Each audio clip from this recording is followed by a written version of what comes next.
Okay, तो speed of sound जो होता है सबसे ज्यादा सॉलिड में होता है, उसके बाद लिक्विड, फिर गैसेस मीडियम होता है, ठीक है।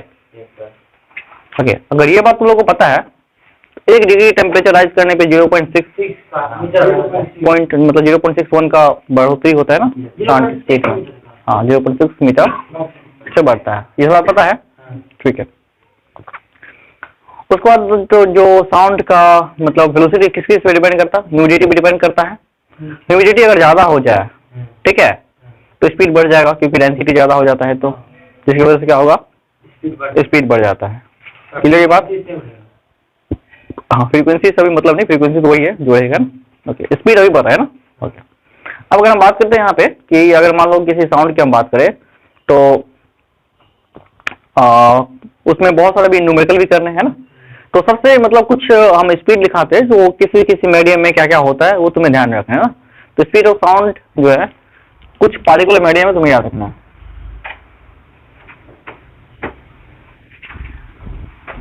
ठीक है। जैसे एयर में कितना होता है, उसके बाद हम वाटर की बात करेंगे, फिर हम आयरन की बात कर लेते हैं। आयरन में एक्चुअली एयर में होता है 340 या 343 या 333 की बात करें, 40 कह सकते हैं 44 या हम लोग 340 या 30 तक लेते हैं ना, 34 तक लेते हैं, नॉर्मल मीटर पर सेकेंड होता है। वाटर में बात करें तो 4098 मतलब 15 के आसपास होता है ना, 4098 हाँ मीटर पर सेकेंड, 15 तो वही हुआ 98 15 से आसपास। और आयरन में 51,000 अप्रॉक्स लेते हैं, ठीक है। तो ये 5100 मीटर पर सेकेंड मतलब 5100 मीटर पर सेकेंड, ये सब चीज होता है, ठीक है। हाँ स्पीड ऑफ एयर और 330 मीटर पर सेकंड। हाँ अप्रॉक्स है, 334 लिखना होगा ना, ये रखना है तुम्हें। किसी डाउट है किसी चीज में? और एक दो चीजें क्या क्या है, एल्युमिनियम हो गया, कॉपर हो गया, गोल्ड हो गया। अच्छा, गोल्ड में लिखा तुमको कितना होता है, कॉपर, ब्लड, सी वाटर। ओके, तो उसके बाद देख लो सी वाटर, ब्लड, कॉपर, हाँ क्या सकते हो, ग्लास। देखो लाइट जो है इसका ठीक उल्टा, लाइट में जैसे जैसे मीडियम का डेंसिटी बढ़ेगा स्पीड घटेगा उसका, लेकिन साउंड का उल्टा होता है, साउंड का जैसे जैसे मीडियम बढ़ेगा वैसे वैसे मीडियम डेंस होगा वैसे वैसे स्पीड बढ़ेगा। ओके, तो सी वाटर में 1531 अप्रॉक्स होता है। ब्लड की बात करें तो 1570 ना मीटर पर सेकेंड। और कॉपर में 3750 है। और बाकी होता है ग्लास में तो इससे भी कम हो जाएगा, 51 है, ठीक है। तो अच्छा ठीक है, ये बात। अच्छा, हाइड्रोजन में आपको तुमको पता होगा हाइड्रोजन में क्या होता है स्पीड? नहीं, हाइड्रोजन में स्पीड ज्यादा होता है, ठीक है। किसका? साउंड का, क्योंकि तो हाइड्रोजन का एटम लाइट होता है, और हाइड्रोजन का एटम लाइट होने से क्या होता है, एक जगह से दूसरी जगह बहुत ही कम एनर्जी में ट्रांसफर हो जाता है। जैसे एयर का भी जो है यहाँ का मॉलिक्यूल, इसमें बहुत सारे गैसेस है, हैवी एटम भी है इसमें, लेकिन हाइड्रोजन तो लाइट एटम है, कम एनर्जी में ज्यादा मूवमेंट करता है ना, जिसको उसमें क्या होता है कि स्पीड ज्यादा होता है, ठीक है, हाइड्रोजन में। तो अब बात करते हैं यहाँ पे, ठीक है। अच्छा, तुम लोग लिखा है एक होमवर्क है, तुम लोग ट्राई करना हाइड्रोजन में स्पीड ऑफ साउंड क्या होता है, ये तुम लोग पता करके बताना। ठीक है, आगे बात करेंगे यहाँ पे। अब देखो स्पीड ऑफ साउंड जो किसी चीज पे डिपेंड करता है, पहली बात तो हो गया टेम्परेचर, दूसरी बात ह्यूमिडिटी,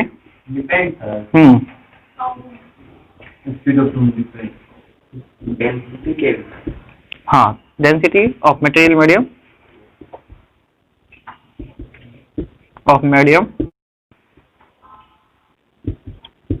ठीक है। और आगे किस पे डिपेंड करता है, नेचर ऑफ मीडियम, वही हुआ मीडियम का जो नेचर होगा अलग अलग है ना, ऑफ मीडियम, फ्रीक्वेंसी नहीं फ्रीक्वेंसी क्या। अच्छा एक बात और, ये साउंड जो है ना प्रेशर पे डिपेंड नहीं करता, याद रखना। प्रेशर अगर बढ़ गया घट गया किसी मीडियम का, प्रेशर बढ़ गया तो क्या होगा? कुछ नहीं होगा, साउंड की स्पीड पे कुछ नहीं फर्क पड़ेगा ना। प्रेशर बढ़ रहा है या घट रहा है, कभी क्वेश्चन आ जाएगा कि प्रेशर इंक्रीज हो गया है ना, अभी नहीं कंपटीशन में पूछा जाएगा तुम लोगों से कि प्रेशर को हम इंक्रीज कर दिए, तो साउंड की स्पीड क्या होगा, कुछ नहीं चेंजेस होगा, वैसे ही रहेगा। ठीक है, ठीक है। तो ये बात समझ में आई तुम लोगों को? मिला इसको, स्पीड बढ़ेगा, डेंसिटी बढ़ेगा, डेंसिटी बढ़ेगा तो स्पीड बढ़ेगा। हाँ हाँ, तो अब ये लॉजिक नहीं लगा सकते इसमें कि जैसे कि बेसिकली हम कह सकते हैं मीडियम है। जैसे तुम ये बात नहीं कर, जैसे प्रेशर बढ़ा दिए तो तुम आप सोचोगे सर प्रेशर बढ़ेगा तो डेंस ज्यादा हो जाएगा, डेंसिटी स्पीड बढ़ना चाहिए, है ना। तो प्रॉब्लम क्या होगा कि तुम देखो एक आइडियल गैस इक्वेशन होता है पीवी इक्वल टू एनआरटी, तुम आगे पढ़ोगे है ना। प्रेशर बढ़ेगा तो वॉल्यूम घटता है ना। प्रेशर अगर बढ़ रहा है तो वॉल्यूम क्या होता है, घट जाता है। ठीक है, तो दोनों को मिला के कांस्टेंट रहता है दोनों, है ना। जिसकी वजह से क्या होता है कि कोई फर्क नहीं पड़ता इस पे ना। एनआरटी एक आर मोल मतलब एन जो है मोल कांस्टेंट होता है। ठीक है, ये सब कांस्टेंट है। ठीक है, लेकिन अभी तुम इसको एलेवेंथ में पढ़ोगे P equal to NRT ideal gas equation, क्योंकि इसको पढ़ने से पहले तुम लोग को पढ़ना पड़ेगा क्या कहते हैं चार्ल्स लॉ क्या है। ठीक है, ग्राम्स लॉ ऑफ डिफ्यूजन का तीन चार लॉ है। ठीक है, जिसके बाद ये तुम लोग को पढ़ना पड़ेगा। तो अभी हम लोग यहाँ पे नहीं जाते, बस इतना समझ लो कि प्रेशर के चेंज होने से साउंड की स्पीड पे कोई फर्क नहीं पड़ता है ना। बेटा इसको तो कुछ हम फैक्ट बता रहे हैं। देखो जैसे हम बात करते हैं कि मान लो साउंड की बात करते हैं, तो तुम लोग को भी पढ़ा या सुना होगा कि जब सेना सब होता है ना, आर्मी सब, तो वो अगर चल रहा है किसी ब्रिज पे तो उसको कहा जाता है कि पैर से पैर को मिला के जो चलता है सेना सब, तो सुनता कैसे चलता है, तो एक पैर जैसे पहला रखता है तो सब उसी के साथ रखता है, तो दूसरा भी फिर आगे करता है, सब वही करता है ना। तो जो पैरेड होता है ना उस टाइप में, तो उस टाइप से जो होता है वैसा नहीं करता, मतलब जो पूल पे ऐसा नहीं होता करने के लिए, पूल पे कहा जाता है कि ऐसा नहीं करने के दिया जाए, है ना।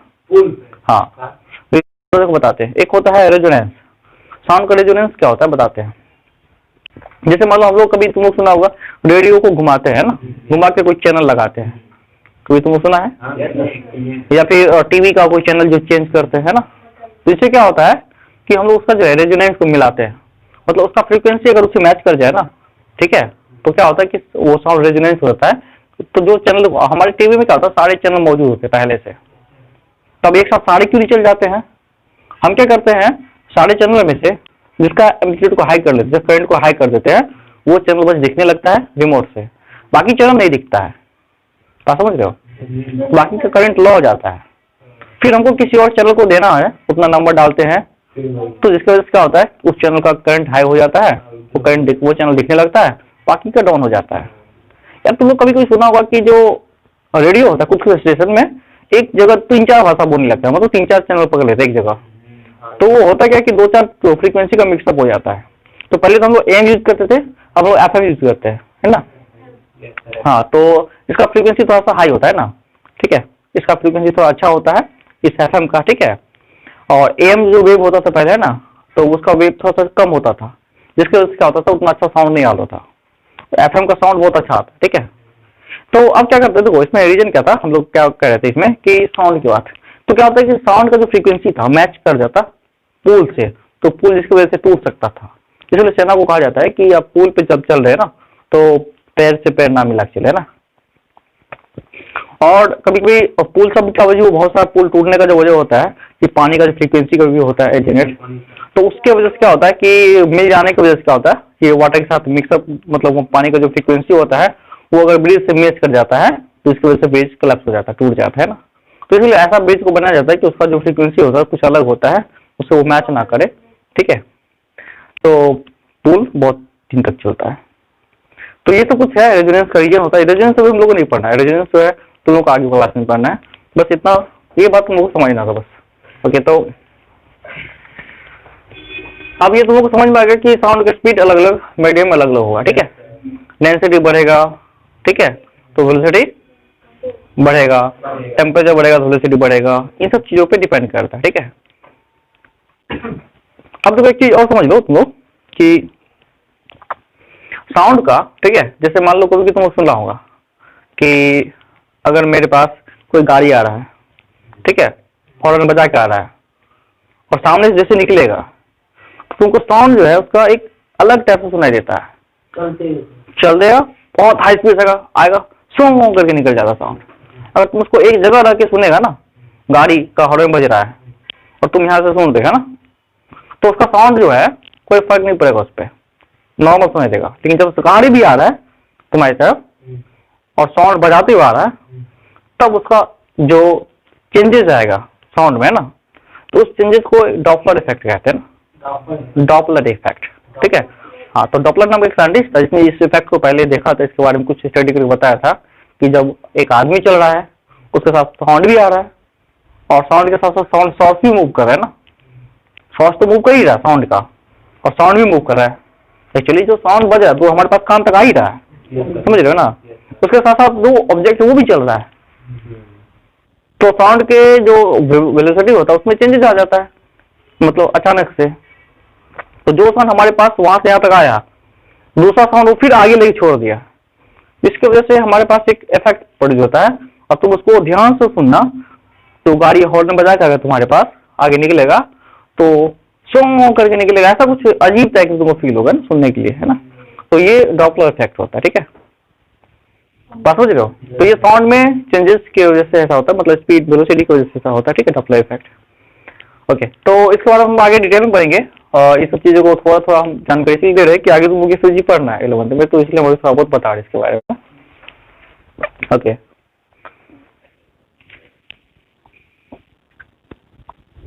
तो अब हम बात करते हैं इसमें कि जैसे साउंड है, ठीक है, साउंड में क्या क्या देखो, सोनिक बूम, ठीक है।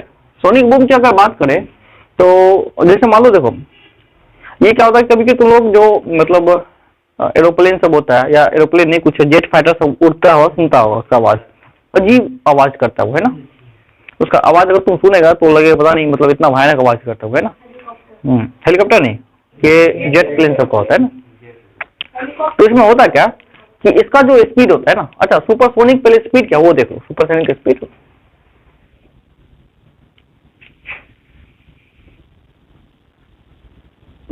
ये होता है कि ऐसा स्पीड जो स्पीड ऑफ ज्यादा हो। अगर किसी चीज का स्पीड है ना, साउंड का स्पीड से अगर ज्यादा हो तो हम लोग कहेंगे कि इसका स्पीड सुपरसोनिक स्पीड है ना, ठीक है। तो हाँ, if the speed of that object is, if the speed of that object is more than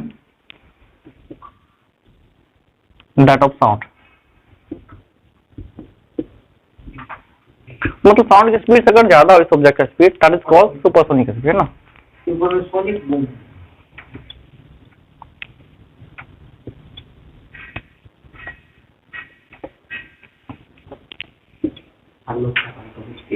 ठीक है, सुपरसोनिक स्पीड कहते हैं। अब तुम एक बात समझो, सुपरसोनिक स्पीड जो होता है, ठीक है, इससे हम किसी भी ऑब्जेक्ट, किसी भी मतलब जो फाइटर जेट फाइटर से होता है उसका मैक नंबर कैसे पता करते हैं। तो क्या होता है कि उसका स्पीड जो है किसी ऑब्जेक्ट का स्पीड एयर से कितना गुना ज्यादा है, मतलब मैक नंबर इक्वल टू होता है, ऐसे ध्यान दो, मैक नंबर इक्वल टू होता है स्पीड ऑफ जेट, कोई जेट हो गया, स्पीड ऑफ साउंड, मतलब किसी भी ऑब्जेक्ट का स्पीड, ठीक है, साउंड का स्पीड अगर देख लो, रेशियो निकाल लो, जितना ज्यादा है उतना मैक नंबर होगा इसका। मतलब कि किसी भी ऑब्जेक्ट की हम बात करें, किसी भी ऑब्जेक्ट का स्पीड 2 मैक है, तो तुम इसका मतलब क्या समझोगे, मैक नंबर मतलब होता है कि साउंड की स्पीड कितना गुना ज्यादा है। तो साउंड का स्पीड अगर 350 है तो उसको 2 से गुना कर दो, 700 हो गया, है ना। तो इसका स्पीड 700 गुना होगा, है ना, 700 मीटर पर सेकंड होगा। हाँ, मैक मतलब होता है कि साउंड की स्पीड से कितना गुना ज्यादा है ना। 2 मैक का मतलब हुआ 2 गुना साउंड की स्पीड ना, ठीक है। 2 गुना है, मतलब इसका वैल्यू अगर 2 आ रहा है मतलब ये हुआ कि साउंड की स्पीड से 2 गुना स्पीड है ना। तो हम लोग अब जो हमारा कंट्री खरीद रहा है ये लेता है जेट प्लेन सब, तो उसका जो है 3 मैक होता है, 5 मैक होता है स्पीड, है ना, तो उसको 5 मैक सब लिखा रहता है। इसका मतलब ये होता है कि इसका जो स्पीड है ना साउंड की स्पीड से 5 गुना ज्यादा है ना, पास हो गया, ये सब चीज में लिखा आता है। अब इनके वजह से क्या होता है कि एक अलग टाइप का साउंड प्रोड्यूस होता है, और ये इतनी हाई स्पीड से जो चलता है ना, इसके पीछे एक लॉ प्रेशर एरिया क्रिएट होता है, ठीक है, जो सोनिक बूम कहलाता है। अब इसको समझा देते हैं डिटेल में क्या होता है सोनिक बूम। और यहाँ तक हो गया समझ में, इसको मिटा दे।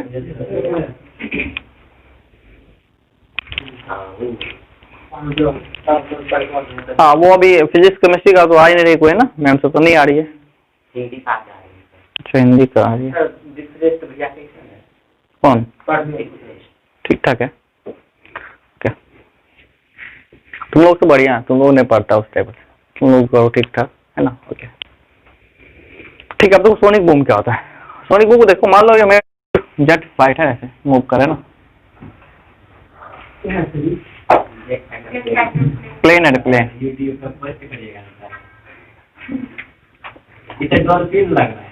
यूट्यूब वाले बच्चे समझते हैं, सर का जो डायग्राम थोड़ा सा उतना अच्छा नहीं लगता है, फिर भी मतलब समझने तो देखो, समझो, ठीक है। मान लो ये जेट है, ये मान लो हाई स्पीड में उड़ता है ना, इसके पीछे जो है ऐसा साउंड क्रिएट होता है, ऐसा साउंड है। ये जो साउंड होता है ना, देखो धीरे धीरे क्या एम्पलीफाइड हो रहा है, बड़ा होता जा रहा है ना इस टाइप से। और किसी के पास अगर पटाख से निकलता सुना ना, ये सुंग से ना इस टाइप से, इसको सोनिक बूम बोलते हैं। इसका आवाज मतलब इतना भयानक, इसमें क्या कहते हैं वो हार्शनेस होता है ना भरा हुआ, सुनने में लगता है कान खराब हो जाएगा इसको, है ना। इसका बोले तो 190 मतलब से ज्यादा डेसिबल का साउंड होता है, तो 190 से लगभग ये 95 डेसिबल से भी ज्यादा का होता है ना, ज्यादा साउंड होता है। तो ये सब साउंड जो प्रोड्यूस करता है ये, है ना, बुलेट का तो लगभग 95 का अप्रोक्स होता है। क्या नहीं, वो सब थोड़ी आता, नहीं नहीं। तो हाँ इसमें, हाँ तो मतलब जो ऑब्जेक्ट ना इस स्पीड चलेगा, सुपरसोनिक स्पीड से लगभग चलेगा, उसी समय ऐसा सोनिक बूम प्रोड्यूस होता है ना। तो इस टाइप से ये क्या होता है कि यहाँ पे आएगा मेरे पास, तो ये जो मतलब प्रोड्यूस होता है साउंड, ये सोनिक बूम होता है। पता है समझ में? ये जो ऐसा लॉ प्रेशर मतलब ये जो क्रिएट करता है इस टाइप से किसी भी आदमी के पास सुनाई देगा, तो देखो क्या होता है, इसमें सुनाई देने का रीजन क्या है कि तो ये तो खुद ही हाई स्पीड चल रहा है, पीछे साउंड भी छोड़ते जा रहा है ना। अब ये साउंड जो आएगा हमारे पास, ठीक है, ये डेसिबल है साउंड का। ऐसा यूनिट साउंड को कैसे मेजरमेंट करते हैं? डेसिबल मेजरमेंट करते हैं, ओके। तो ये इस टाइप से होता है, तो ये बात तुमको समझना है। इस टाइप से क्या होता है कि हमारे पास जो आता है ये साउंड जाएगा, तो ये एक ऐसा मतलब अजीब फील करता है साउंड, अजीब साउंड होता है, तो ये सोनिक बूम होता है, ठीक है, ओके। अब हम बात करते हैं इसका, देखो जैसे मान लो जो लाइट की स्पीड है और साउंड की स्पीड है, इन दोनों डिफरेंस क्या होता है, और हम कैसे इन दोनों का जो कोई ऑब्जेक्ट का डिस्टेंस कैलकुलेट करना है तो कैसे कर सकते हैं, देखो ठीक है। तो देखो साउंड के स्पीड की अगर हम बात करें तो स्पीड ऑफ साउंड तुम लोगों को पता होगा 334 मीटर पर सेकेंड होता है बात करें तो। लेकिन अगर हम बात करते हैं लाइट के स्पीड का, तो क्या होता है, जो 3 लाख किलोमीटर कहते हैं, मतलब 3 × 10⁸ मीटर पर सेकेंड, ये होता है। मतलब मान लो अगर ऐसा, ठीक है, तो बिजली चमकता है तो मैं पहले बिजली दिखता है फिर आवाज आता है, तो उसका रीजन वही है कि लाइट का स्पीड ज्यादा होता है तो तुरंत पहुंच जाता है ना, और साउंड का स्पीड कम होता है, धीरे धीरे धीरे वहां से आता है कान तक, है ना, ओके। तो अब क्या होता है यहाँ पे देखो, अगर तुमको एक क्वेश्चन ऐसा दिया गया कि बिजली चमका यहाँ से, है ना, कोई आदमी यहाँ पे है खड़ा, ठीक है, इस आदमी को देखा ये बिजली चमका यहाँ से, ठीक है, और इसको 2.5 सेकंड के बाद सुनाई दिया आवाज। बिजली चमकने के बाद 2.5 सेकंड, है ना, बिजली जस्ट चमकने के 2.5 सेकंड के बाद इसको साउंड सुनाई दिया, तो बताओ इसके बीच का ये बादल यहाँ इससे कितना दूरी पे है? हाँ, क्लाउड कितने दूरी पे है बता तो time? 2.5 second. Speed of sound में गुना कोई बात, स्पीड ऑफ साउंड क्या होगा, उसको 2.5 से मल्टीप्लाई करो तो डिस्टेंस इक्वल टू होगा वेलोसिटी इनटू टाइम। तो वेलोसिटी स्पीड कितना, मतलब साउंड कितना है 334 इंटू 10, ये 2.5 है ना, 2.5 सेकंड। इसको कर लो गुना, जो भी आएगा तुम्हारा आंसर आ जाएगा इस टाइप से, ठीक है। तो बात समझ रहे हो, इसको करेंगे तो ये आएगा 10, ठीक है। तो जो भी आएगा तुम वो करके देख लेना, दैट विल बी मीटर, ये मीटर आ जाएगा तुम्हारा डिस्टेंस। 860 आ रहा है, गुड, 860 मीटर, सही है ना कैलकुलेशन। चलो ठीक है। तो इतना मीटर जो है, हम जो भी हो तो हम नहीं किए, तुम देख लो, जो भी हो इतना मीटर होगा किसका, दूरी, बादल, हाँ क्लाउड का, है। तो ये तुम्हारा आंसर इस तरफ से मिलेगा, ठीक है, सोच रहे हो। तब तो हेडिंग डालो रिफ्लेक्शन ऑफ साउंड क्या था ना,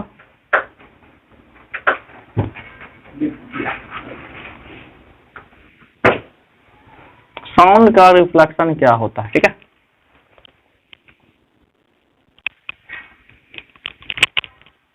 ओके, तो देखो रिफ्लेक्शन ऑफ साउंड में क्या क्या चीजें आती है ना, उनको हम थोड़ा सा समझते हैं। तो लाइट का रिफ्लेक्शन पढ़ा है ना, लाइट का रिफ्लेक्शन पढ़ा है, लाइट वेव होता है, साउंड भी वेव है उस टाइप से। अच्छा, लाइट एक वेव है, सबसे पहले इसको प्रूव किसने करा था तुम्हें पता है, हाइजीन नाम का एक साइंटिस्ट, हाइजीन है ना, हाँ, जिसने लाइट एक वेव उसको प्रूव करा था। ओके, अब बाद में इसको टेस्ट में डिस्कस करेंगे आगे। तो reflection of sound is just like that is reflection of light, है ना, दोनों एक्चुअली सेम ही होता है। जैसे मान लो यहाँ पे कुछ लगा के रिफ्लेक्टिंग सरफेस लगा हुआ है, अब देखो लाइट रिफ्लेक्ट होता है किससे, मिरर से, फिर मिरर से, लेकिन साउंड को रिफ्लेक्ट होने के लिए कोई हार्ड सरफेस चाहिए, है ना, कोई हार्ड सरफेस। यहाँ से मान लो यहाँ से ये साउंड गया टकरा के यहाँ गया ना, तो तुम चाहो तो लगा सकते हो यहाँ पे ये लगा दो होल पाइप, ठीक है, और यहाँ पे एक होल पाइप लगा दो, ठीक है, और यहाँ से क्या करो, मोबाइल में गाना चला दो यहाँ पे, है ना, हाँ, और यहाँ पे अपना कान रख दो, ठीक है, ज्यादा आवाज मत करना, तो कान खराब हो जाएगा ना। तो सुन सकते तुम, है ना, इस टाइप से क्या होगा कि तुमको, और एक चीज तुमको देखना है कि दोनों का एंगल सेम है, ये जितना एंगल पे उतना एंगल पे है ना। ओके, तो अगर ये दोनों रख के तुम सुनेगा ना, तो तुमको यहाँ जो बजेगा ना ये क्लियर आवाज आएगा। हाँ, यहाँ पे सरफेस कोई हार्ड होना चाहिए ना, ऐसा नहीं कि कोई सॉफ्ट सरफेस रख दिया है जाएगा इधर से निकल जाएगा ना। हाँ, कोई दीवार मतलब नहीं, वो पॉलिश दीवार होनी चाहिए पूरा, मतलब पूरा दीवार पॉलिश किया हुआ, इस टाइप का नहीं, तो एग्जॉब कर लेगा ना, पॉलिश दीवार होनी चाहिए ना।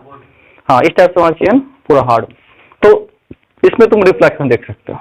तो इससे तुमको क्या समझ पा रहा है कि reflection of sound is just same as that is reflection of light, है ना। तो इनमें हम क्या करें कि यहाँ पे इसमें angle of incidence equal to angle of reflection होता है। दूसरी बात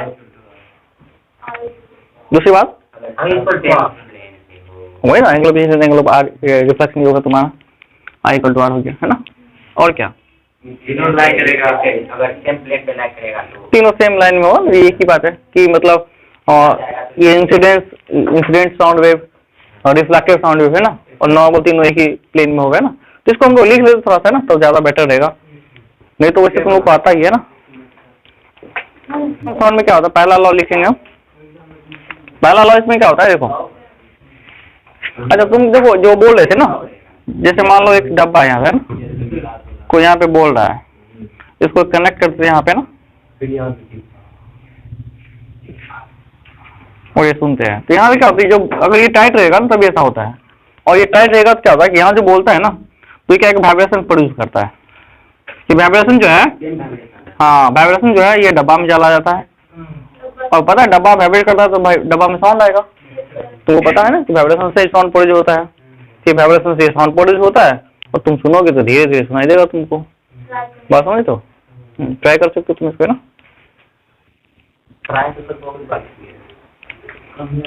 क्यों सक्सेस, हम तो किए, सक्सेस हुआ था ये तो।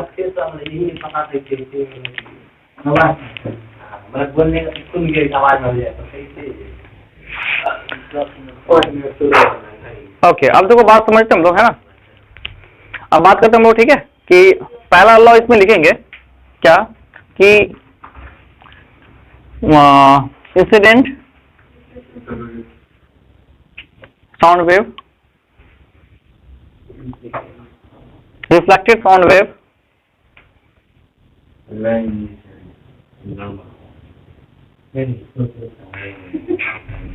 and normal will lie in the same plane. हाँ, वहाँ पे लाइन में तुम्हारा यहाँ पर रे हो जाएगा, इसमें वेव होता है ना। हाँ हाँ, दूसरा लिखना है कि angle of incidence equal to angle of reflection है ना।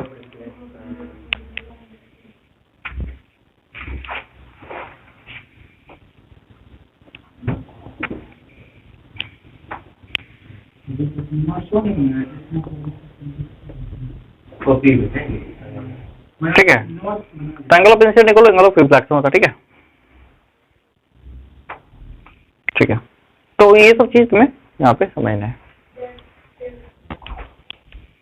तो रिफ्लेक्शन ऑफ साउंड में ये दो चीज होता है, ठीक है। अब आगे हम लोग देखो देखते हैं इको क्या होता है ना, इको। ठीक है, तो इको होता है क्या कि जैसे मान लो हम कोई चीज बोले और रिटर्न होके वो हमको सुनाई दे दे, तो दैट इज इको, है ना। एक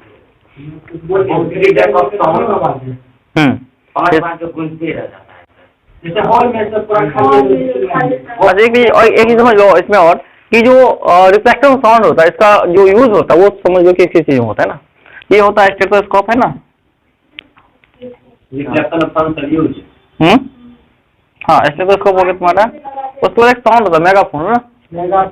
ऐसा मेगाफोन ये साउंड को एम्पलीफाई करने के लिए था, ऐसा। हाँ, जो साउंड को एम्पलीफाई करता है ना, एम्पलीफायर जो होता है ना, तो इस समय क्या होता है, इस समय रिफ्लेक्ट मल्टीपल रिफ्लेक्शन होते हैं, यहाँ पे रिफ्लेक्ट होता साउंड ऐसे। देखो साउंड एम्पलीफाई हो गया है ना इस टाइप से, समझ गए बात को। इसमें जो साउंड होता है ना एम्पलीफाइड हो जाता है, एम्पलीफाई मतलब इसका जो एम्पलीट्यूड होता है ना वो ज्यादा हो जाता है, ठीक है। इसलिए क्या होता है कि बहुत दूर दूर तक आवाज चला जाता है ना, बात समझ रहे हो। अगर तुम साउंड के यहाँ पे जो स्पीकर लगाओ जिसको तुम खोल दो ना, ये छोटा स्पीकर होता है, इतना ही बड़ा ही होता है, बात समझ रहा है। इससे दूर तक आवाज कैसे जाता है, क्योंकि ये एम्पलीफाई कर, ये जो है ना ये एम्पलीफाई कर देता है साउंड का, है ना। जिसकी वजह से मेन ये काम कर रहा है, एम्पलीफाई करने का काम ये करते हैं ना। तो किसी भी साउंड में अगर तुम अच्छा देखा होगा कहेंगे पुलिस सभी ऐसे लगा के इसमें एम्पलीफाई मत लगा के बोलता है ना। तो इस टाइप से जो एम्पलीफाइड ये ज्यादा जोर से आवाज निकलता है ना इससे, है ना। ओके।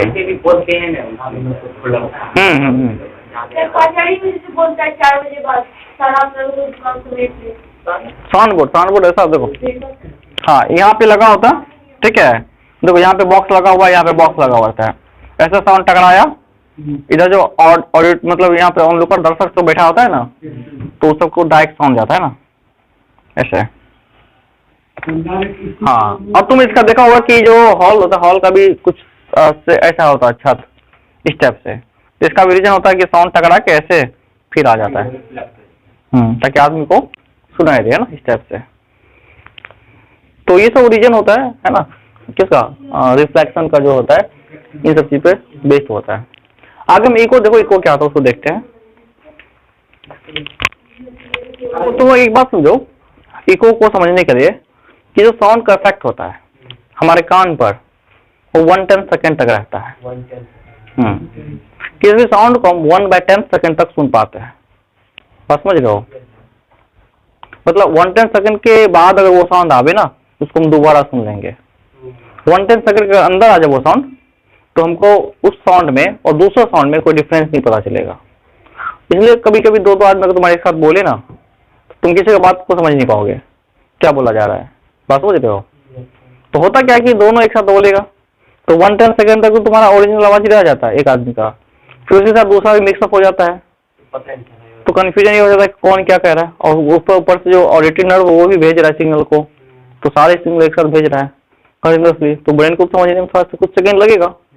तो जो समझ नहीं पा रहा है तुम तो समझ नहीं पाता कोई भी इंसान, है ना। तो हमारे पास जो है किसी का भी साउंड 1/10 सेकेंड के बाद अगर आएगा ना फिर हम उसको सुन लेंगे।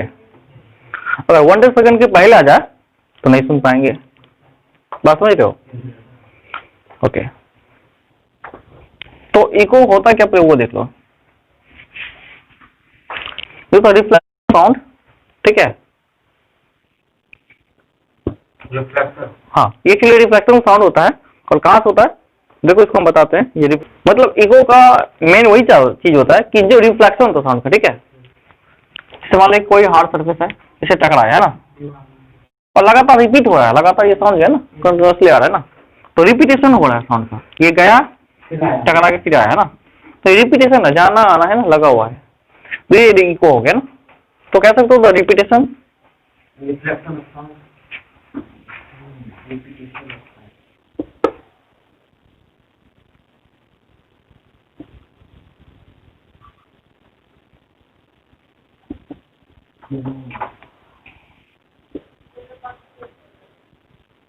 youth reflection।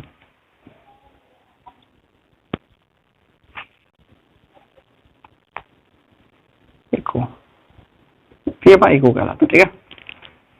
अब इको की बात हुआ तो अब देखो इको जो है कितने डिस्टेंस पे हो सकता है, मतलब मिनिमम कितना डिस्टेंस चाहिए इको सुनने के लिए, ठीक है। तो आगे समझो ये बात कि हमें इको सुनने के लिए कितना डिस्टेंस चाहिए। देखो यहाँ से कोई आदमी बोला, ठीक है, कोई आदमी बोला, स्पीड साउंड गया यहाँ से टकरा के फिर यहाँ आया, तो हमें ये साउंड कितना सेकंड के बाद सुनने के बाद क्लियर सुनाई देगा? 1 सेकंड के बाद, ठीक। तो ये टोटल डिस्टेंस जो है हमको अगर निकालना है जाने और आने का, तो 2D कितना होगा, जाने और आने में कितना होगा? 2D, साउंड गया और आया, टोटल डिस्टेंस 2D से वो क्या, तो 2D इक्वल टू होगा मेरे पास स्पीड इक्वल टू क्या, ये distance equal to speed to time. Speed 334 मान लेते साउंड का, और टाइम 1/10 सेकेंड के बाद ये आना चाहिए हमें। तो 2D कितना हो गया तुम्हारा? 33.4, और D से डिवाइड करके कितना होगा? 17.2, ये होगा कितना होगा? ठीक है सर, सही है सर, 16.2 आ रहा है, कितना आ रहा है देख लो। 16.7 है।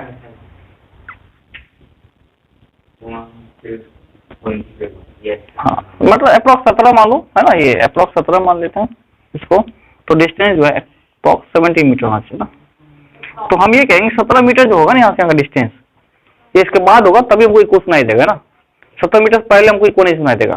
तो अगर मान लो कोई है ना आदमी अपना इको सुनना चाहता है कहीं पे ना, किसी जगह पे, तो उसको शॉर्ट से कितना डिस्टेंस होना चाहिए? 17 मीटर की दूरी पे अगर वो चिल्लाएगा तो उसके पास वो इको सुनाई देगा। और उसके पास एक कंडीशन है, अब इतना जोर से उसको चिल्लाना पड़ेगा ताकि उसका साउंड टकरा के वापस भी आ पाए, है ना। ऐसा नहीं कि धीरे चिल्लाया तो जाएगा तो वो टकरा के उधर ही रह जाएगा ना आवाज। तो टकरा के आने के उसके पास थोड़ा सा दम मतलब लगा के चिल्लाना चाहिए। दूसरी बात कि जो टकराने के बाद जो साउंड है जिसे टकराएगा ना, वो हार्ड सरफेस होना चाहिए ना। कैसा होना चाहिए? हार्ड सरफेस, ताकि वो आ जाए ना। तो इसमें और कुछ चीज है इसका जो होना चाहिए साउंड का, है ना, इस स्ट्राइकर से थोड़ा सा बड़ा मतलब नहीं होना चाहिए, तो ये बड़ा वेवलेंथ हो गया तो पार करके निकल जाएगा, है ना। तो उन सब चीजों को हम आगे डिस्कस करने वाले हैं ना। तो इसमें मतलब ये तुमको समझ जाओ कि जो मिनिमम डिस्टेंस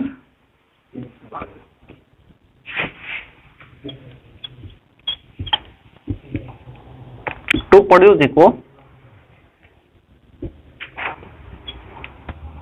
कितना होना चाहिए? 17 मीटर होना चाहिए, ठीक है। ये तुमको ध्यान रखना है।